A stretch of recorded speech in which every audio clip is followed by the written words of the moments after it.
Let's get to my top 5. Top 5 on the list. Number 5, Joe Burrow. Put it right up there.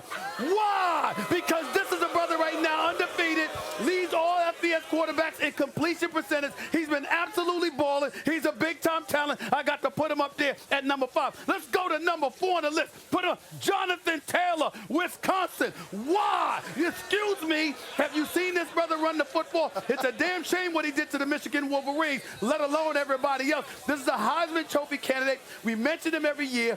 You know how elite he is. We can't ignore it. We got to put him in our top 5. Let's go to number 3 on the list.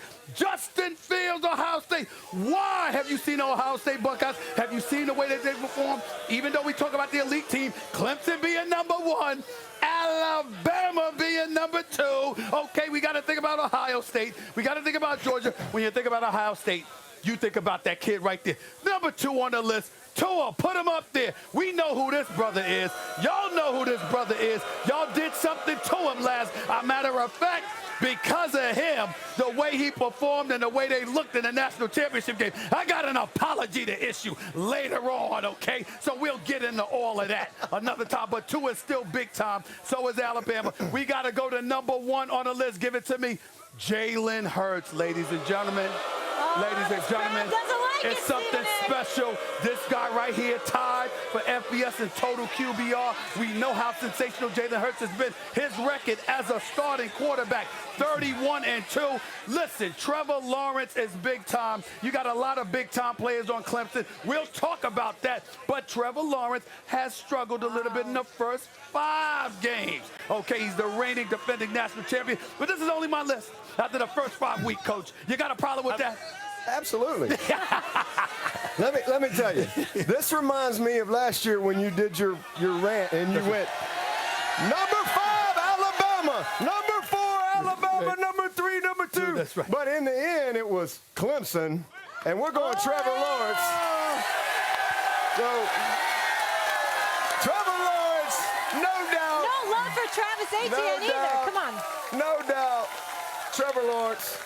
How they're playing now, he's saying, though, Coach. Oh, you know, listen, he's 5-0. He's playing just fine. Right. You know, I got one that you just missed, fine. by the way. All I want to say is this. Arguably the greatest coach in college football right now.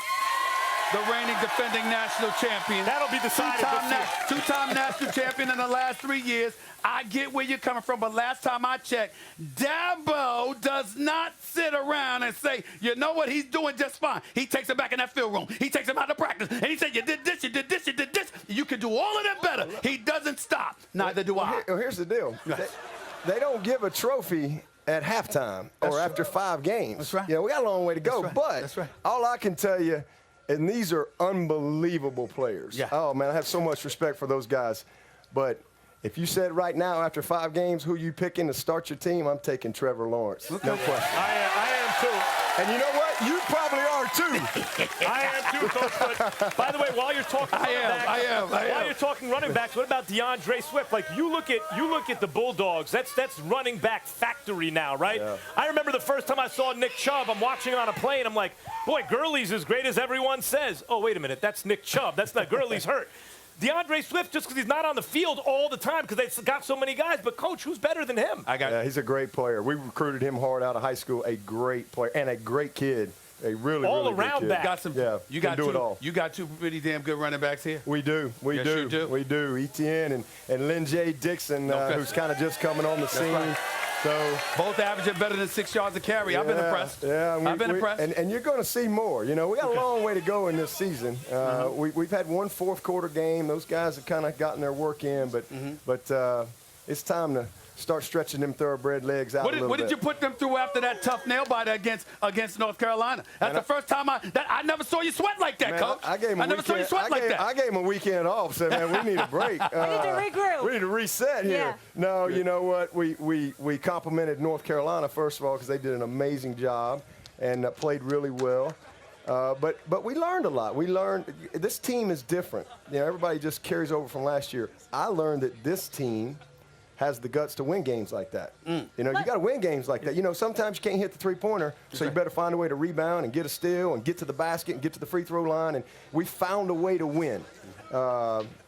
basketball Chapel Hill analogy right there. That's So right. Yeah, no question. That's because you got a jump shot. That's why you brought that up. But go Let me ahead. ask you all this, Coach. You said, we don't bring out trophies at halftime or after week 5. When we're looking at this list, Stephen A., you up first. I want you all to weigh in. Who do you think's going to take home the Heisman this year? Ooh. Me personally, I think it's going to be Jalen Hurts. Yeah. yeah, I could care less. I mean, listen, I've been there, done that. You care about another if trophy. Deshaun Watson can't win the Heisman, you know what? It doesn't really matter to me. So I have a question about Deshaun. I've been there, done it. The Heisman is a great award. It's awesome. I would love to have a player win it, but if I've got to leave him in to get stats in the fourth quarter and things like that, we're probably not going to have a guy win, but we want to win the big trophy. I have a Get question. another ring. I have a question about Deshaun Watson, Coach. You obviously you preach team. You're going to talk about how all the contributions of the team and quarterback sometimes gets too much credit.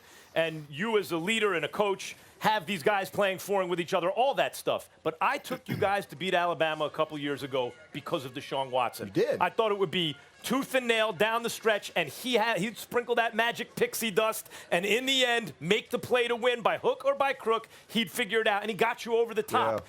Did Deshaun Watson do anything in a permanent way to this program by beating Alabama the way he did, or is every year just you start again, or is there a ripple effect from that game? There's a ripple effect. Listen, Deshaun benefited from what Taj Boyd did. Taj Boyd benefited from what Kyle Parker did. We've built our program over the last 10 years, and everybody's been building blocks to it. Thanks for watching ESPN on YouTube. For more sports highlights and analysis, be sure to download the ESPN app. And for live streaming sports and premium content, subscribe to ESPN+.